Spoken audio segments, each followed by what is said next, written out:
thank you all for being here tonight. I appreciate your attendance at this meeting. I know public meetings aren't always the most popular things to come to, but I'm really happy to see a full house tonight. That's exciting. My name is Stephanie Williams. I work for the Cumberland County Planning Office. My title is Greenway and Open Space Coordinator, and my primary responsibility is implementation of this land partnerships plan. And the purpose of tonight's meeting is to really review our draft plan that we've prepared. Land partnership is a plan that addresses the areas of farmland preservation, natural resource protection, and parks, trails, and greenways. Tonight's presentation is actually being recorded, and then later on it'll be posted on our web page and on YouTube. So if you happen to know somebody that might be interested and couldn't be here tonight, you can direct them to our website and they can check out the presentation as well as the full plan and the implementation strategies. We're trying to make information available to people in many ways as possible, especially with the popularity of social media. In terms of tonight's agenda, what we're going to be doing is just go over a little bit of the background of the plan, talk about why the land partnerships plan is important, go over our needs assessment findings, the findings of our public participation, review the plan, goals, and our implementation strategies. And then there'll be an opportunity at the end for some public comment and for you to do provide us some feedback and look at prioritization of the strategies that we do have, or suggest new strategies that we might have missed out on. Oops.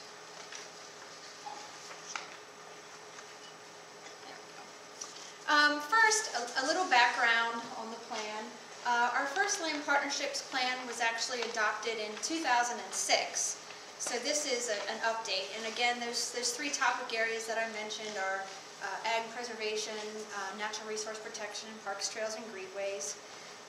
The plan is really intended to be a guidebook for our municipalities, our conservation organizations, and nonprofits on those areas. And our plan at the county is to work in partnership with those organizations to implement those goals. In terms of our 2006 plan, I think we were very successful in implementing those goals. Some of the highlights here are on the slide. We preserved about 5,000 acres of farmland through the first 5-year period, well actually about 6 years. We developed a pilot grant program where we gave out grants to 33 organizations, a total of $1 million. And we're very happy that for every dollar in county funding that we put to the table, we leveraged nearly $2 in federal, state, and local dollars towards implementation. We also did a lot of municipal technical assistance.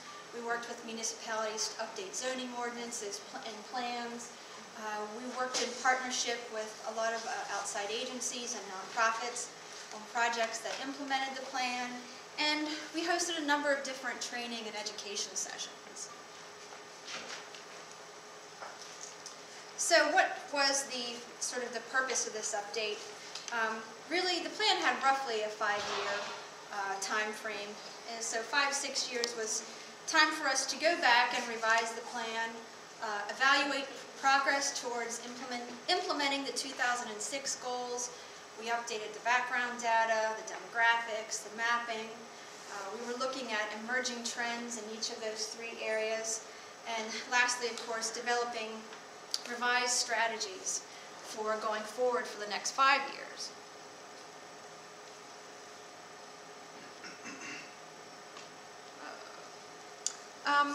Why is this plan so important?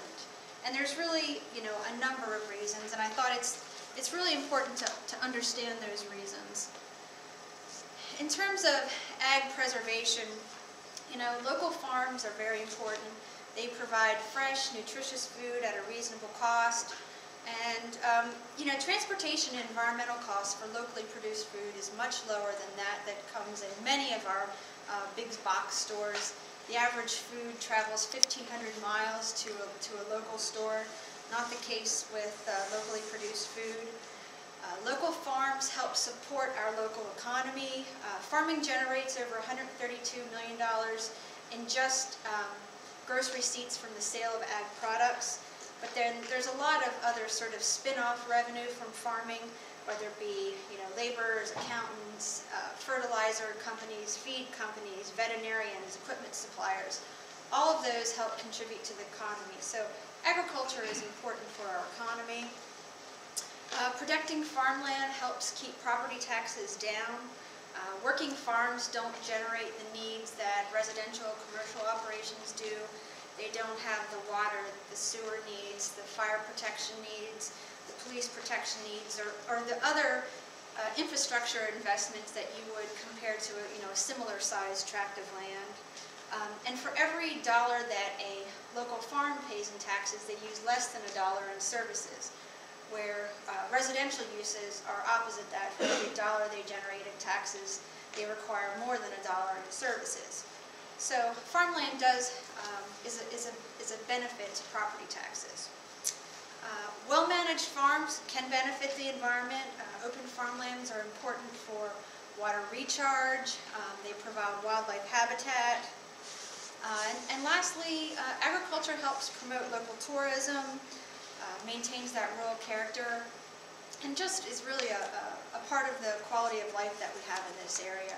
Many people define this area by the agricultural lands that we have. Some of the benefits of natural resource protection or that our environment provide us. Woodlands help protect groundwater and improve infiltration. Wetlands capture sediments and pollutants.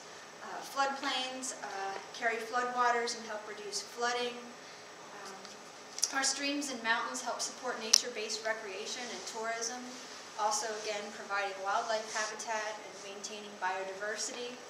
And those resources also support resource-based industries and provide economic development too.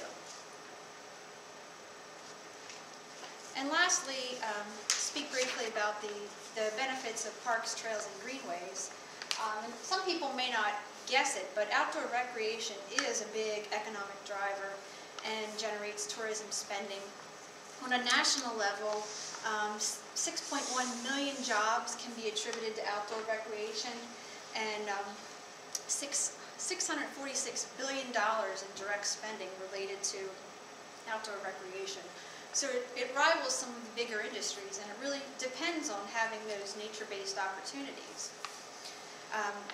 Parks, trails, and greenways support healthy lifestyles. They provide opportunities for close-to-home physical activity.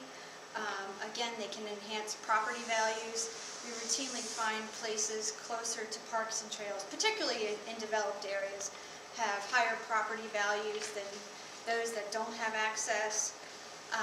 Parks and trails can provide environmental enhancements through trees and stormwater management. Again, and supports business development. They make economic sense because businesses want to locate in places that have a clean environment and a lot of recreational opportunities. And again, just overall improve the quality of life in the area. So those are some of the reasons why we thought that making this plan was so important. In terms of the planning process we went through, this wasn't something we threw together in a matter of weeks or days. It was a pretty extensive process that began back in the spring of this year. We put together a planning team.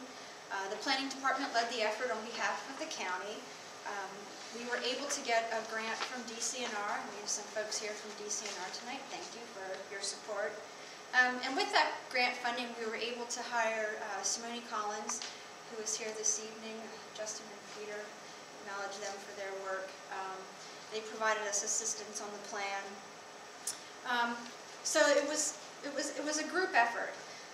And public participation was very important. We had a steering committee that guided the process, and we have a number of steering committee people here. If you wanted to raise your hand. Jeff Williams from Silver Spring, Bill Forey from Camp Hill in the back. Thank you. So we had a lot of people sort of providing input into the process. We also did a public opinion survey. which I'll share some of the results with you. And we did some public participation meetings back in May to get some input on the goals and objectives as we started out. So there's been a lot of opportunities for the public to engage in the process, including tonight.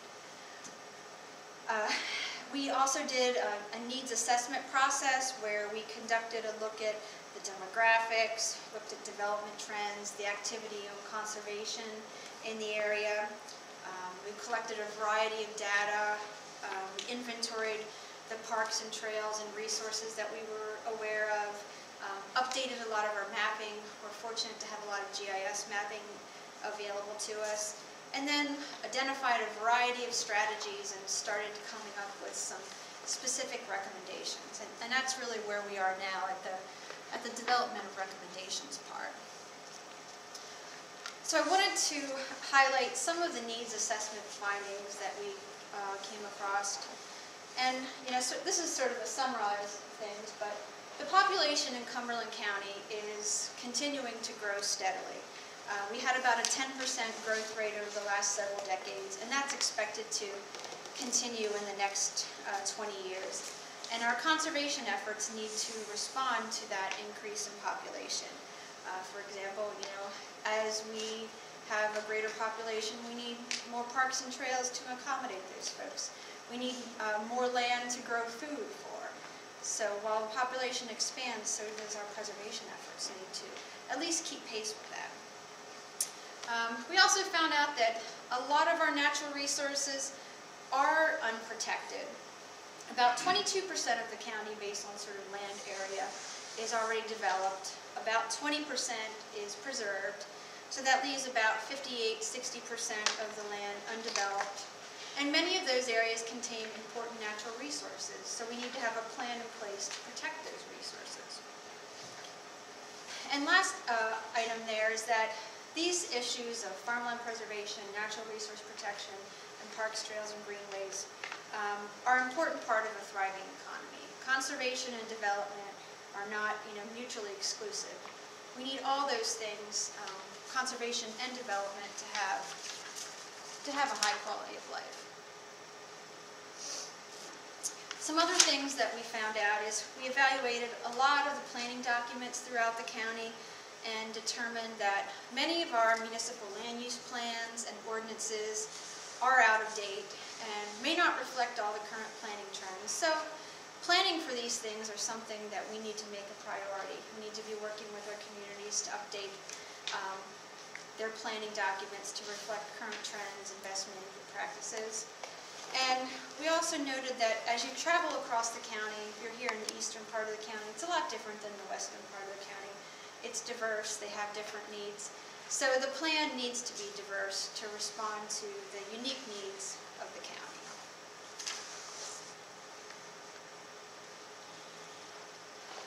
I mentioned earlier we did a public opinion survey, and we were very pleased with the outcome of the survey in terms of participation and the responses too, I would say. But this was one of the really key elements of our study process. So far, over 850 individuals have responded to the survey. We actually had two different surveys. One was a self-selecting survey where anybody could participate, and then we had a random sample survey that we invited 1,500 residents throughout the county. So we sort of tallied the results on a random basis, on a self-selecting basis, and found that, quite frankly, they were, in terms of trends, they were very similar. So we have the ability to tally them collectively and separately. And for the purposes of tonight, what I'm going to share is the collective survey results of both the random and self-selecting survey. If you haven't participated, the survey is going to remain open until the end of this month. So you can go to our project webpage, which is up here on the screen, and fill out a survey, and that would be greatly appreciated. Or if you would like, there's some paper copies in the back. You can fill one out. It's 10 questions. It's very quick, so you can just jot it down and hand it back to one of us. But in terms of some of the results, of the survey, we asked people about the amount of things, like the amount of farmland, the amount of parks, the amount of trails, the amount of development. And the majority of the people said we have about the right amount of farmland, but not enough natural areas, parks, and trails. And trails were identified in terms of need in this question as the #1 thing that people wanted. And then conversely, they said that there was too much development. And it was interesting that we asked that question last time around, and the question there, the results were a little bit stronger this time around. More people were saying there's too much development. We asked people about how important things were to them. Again, the farmland preservation, natural resource protection, parks, trails, and greenways. And the vast majority, everyone said things were either important or very important, and they were high percentages. Across those three categories, ranging between 86 and 93% said all these things are either important or very important to us. And again, here the natural resource protection ranked #1 as most important. And then we also asked, are the current efforts to address these issues adequate?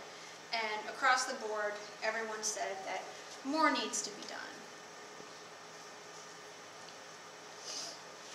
We also asked folks about whether these topics were an appropriate use of public dollars. And again, across the board, everyone said that these areas were an appropriate use of public funds. Percentages ranged between 74 and 88% about whether or not that it was a good use of public dollars. And then we took it the next step and said, would you be willing to pay more to protect those resources? And again, the majority, about 75%, said yes, I would be willing to pay an additional amount to protect these resources. Now there were varying ranges, which went from $10 to $50, but again, 75% said, yes, I'd be willing to pay something to see more of these activities. Some other public comments we heard, and this was, most of these were from our first set of public meetings. In terms of the ag side, that people felt we need to do more outreach and education on farming, particularly with children, that kids didn't know where their food came from anymore. They encouraged us to form partnerships between farms and schools so that kids could get a better understanding of where their food comes from, maybe get their hands dirty and grow some things. And folks said that farming practice should seek to preserve our water quality. And that water quality is echoed too related to the natural resource protection comment that groundwater pollution is a concern, and that they wanted to see stricter environmental regulations for corporate farming. And then lastly, in terms of the parks, trails, and greenways, some of the comments were to implement the Eastern Cumberland County Trail Plan. For the folks that live in this part of the area, they may be familiar that there's a study of 8 municipalities looking at how they can connect trails. That was a project that was important. In the western and central part of the county, expanding the Cumberland Valley Rail Trail was important. This spoke of the connection to Carlisle, and then even making it across the county the whole way to the Susquehanna River, as well as making that final connection in the Shippensburg area. Folks spoke about wider shoulders for bikers. We heard from a lot of bikers throughout the process, bicycle bikers, that is. And then lastly, preserving the viewshed from the Appalachian Trail and the Tuscarora Trail. The Appalachian Trail runs across the North Mountain, down through the valley, and across the South Mountain. And it was really important that that trail remain scenic and that the values that you have when you're out there on the trail aren't destroyed. So these were just some more of the comments that we heard. So, based on the public input, the needs assessment findings, we developed the goals for the plan, and they really aren't much different than they were in 2006, which it really wasn't surprising. There's no vastly new issues on the big picture. And keep in mind, these are two very big and broad goals. They're not project specific because we're looking at things from the broad county perspective. It's later on when we drill down, when we're with a municipality or a particular organization, where we drill down to very specific goals. So the broad overarching goals are to preserve the agricultural lands of Cumberland County, to conserve the significant natural resources of the county, and there we were mostly focusing on stream corridors and the ridge lines, both the North Mountain and the South Mountain. Providing parkland for the recreational needs of residents, providing trails that connect citizens with destinations throughout the county. People didn't want to see just trails that went, maybe a loop through the park or from here and there. They wanted to actually be able to use those trails for transportation and to get from one place to the next. Create a comprehensive greenway system throughout the county. And by the term greenway, we just mean a linear corridor of open space.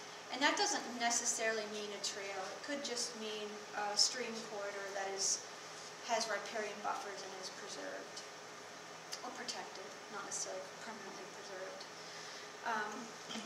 And the plan also has goals for developed areas. This isn't all about the rural municipalities.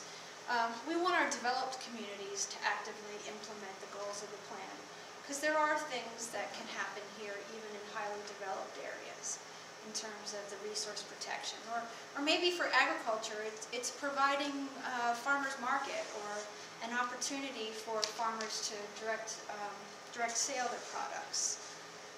So again, there's a role for developed communities to play. And the last goal is really there just related to education, because every successful program needs an educational component. You need to convey the importance of these issues. And then, in some instances, maybe with our municipal officials, we need to help educate them about planting trends or educate our farmers on best management practices. And a lot of those will happen in partnership with other organizations.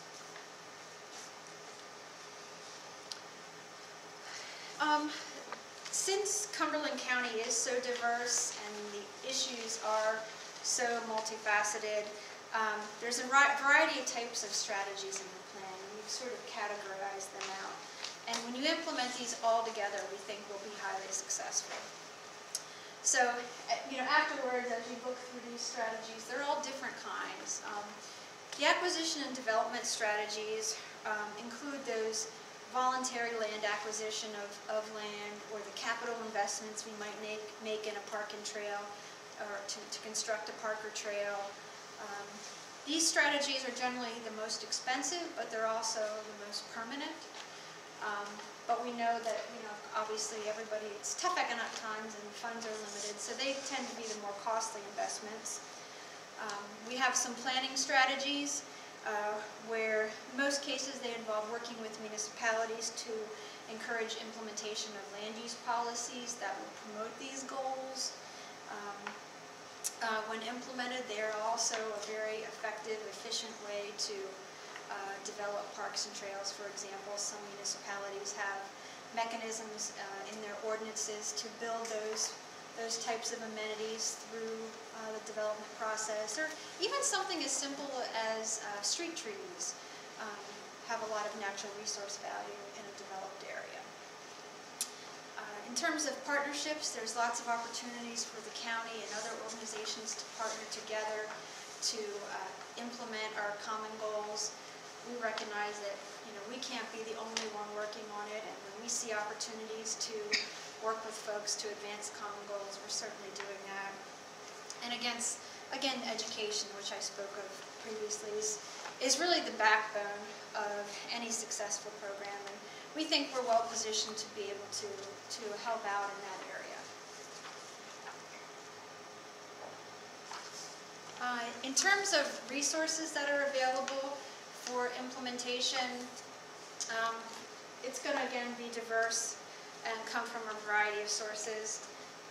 Many of the ideas of the plan can be implemented through staff and at low-cost measures. The planning department is committed to implementing the goals and recommendations of the plan. You know, we can again provide those technical assistance and education opportunities. We are going to have access to some county funding next year. Now, again, because of this economic climate, general funding dollars are limited.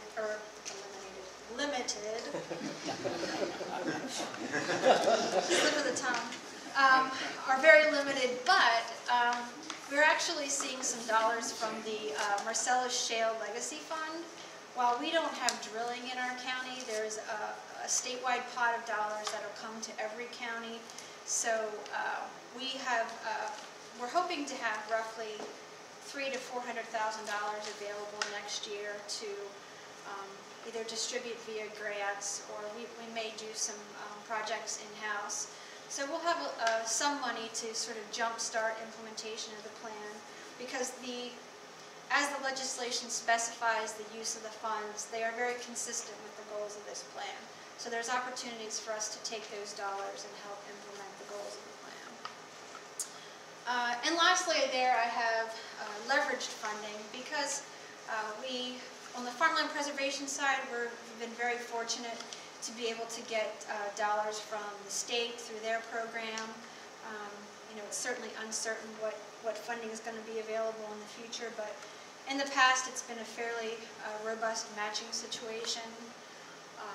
There's also other state agencies, again DCNR, whose goals are very consistent with this plan, South Mountain Partnership, just many other groups that we'll hope will be able to leverage grant dollars to help implement these goals, or that our municipalities may be able to.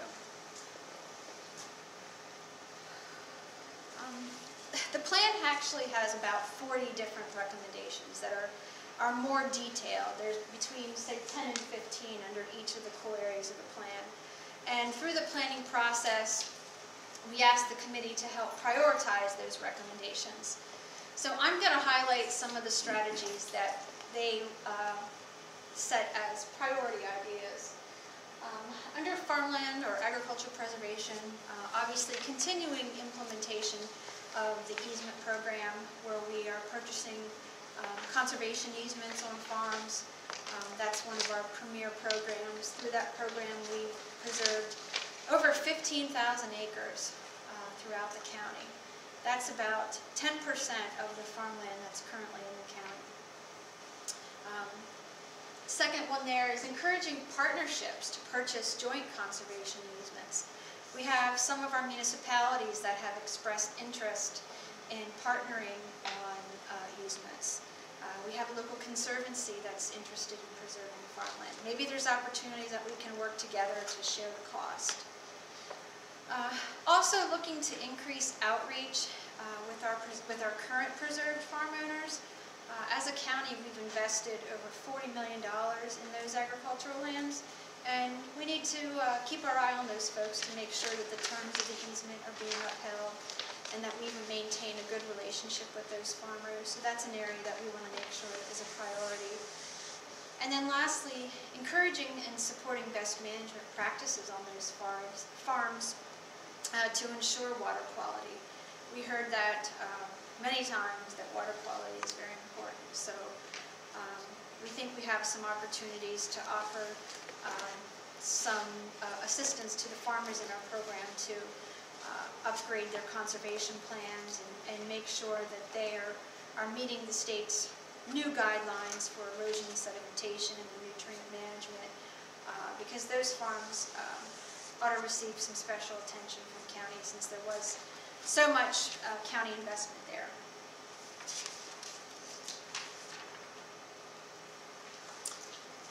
On the natural resource protection area, again, we want to provide funding and technical assistance to acquire those most important conservation areas.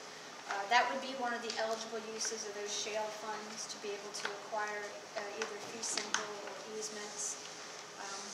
Also want to work with our municipalities, again, to update and implement comp plans and ordinances that help protect our natural resources, again, with the focus on water quality and water quantity. One of the things we're thinking about is perhaps doing a water supply plan for the county, which is something we haven't had in the past, to be able to look at our water supply needs to make sure we have enough water to meet the needs of current and future generations, both families and businesses.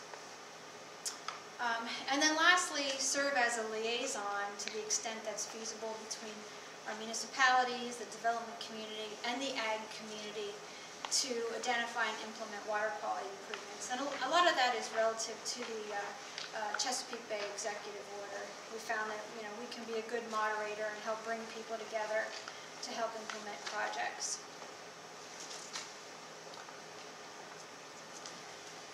And then lastly, the priority recommendations, at least from the committee, on parks, trails, and greenways. Again, providing funding and technical assistance to municipalities and nonprofits to acquire parkland and trails. Those projects too would be eligible uses for those Marcellus Shale dollars. For those of you that may not be aware, the county does own one tract of land, the Mount Holly Nature Preserve. It's a 900-acre facility. That the entrance is located in Mount Holly, but it spans South Middleton and Dickinson Township. And maintaining that facility was identified as a high priority. It does have some rare and threatened plant species, and it's really, if you haven't been there, it's a real gem. And there's a trail map in the back, so making sure that we maintain that preserve is a high priority. And then lastly, coordinating and partnering with the Cumberland Valley Rails to Trails Council, the municipalities that it passes through, and those private landowners that it affects to enhance and expand the trail. And there's a big effort afoot now to look at master planning to the Carlisle area, and that plan's getting a lot of attention. So lastly, in terms of next steps, you can view and comment on the whole plan online, and it's at our website. We're going to be doing some revisions to the plan in the next 2 months based on feedback that we receive tonight and into the future about the recommendations of the plan. And, depending on how things go, how significant of changes we need to make or additions we need to make, we'll look at adopting the plan in January, February of the new year. And it would actually be officially adopted by the Cumberland County Board of Commissioners as a component of the county's comprehensive plan. So that would happen in the beginning of the new year. And again, I said earlier in the meeting, we're trying to use social media to the extent that we can. We really sort of try to pump up the efforts. So if you're on Facebook, like us on Facebook, and we'll give you updates about how things are going, and as well as the other projects that we're involved in. Because I think there'll be a lot of good things happening next year.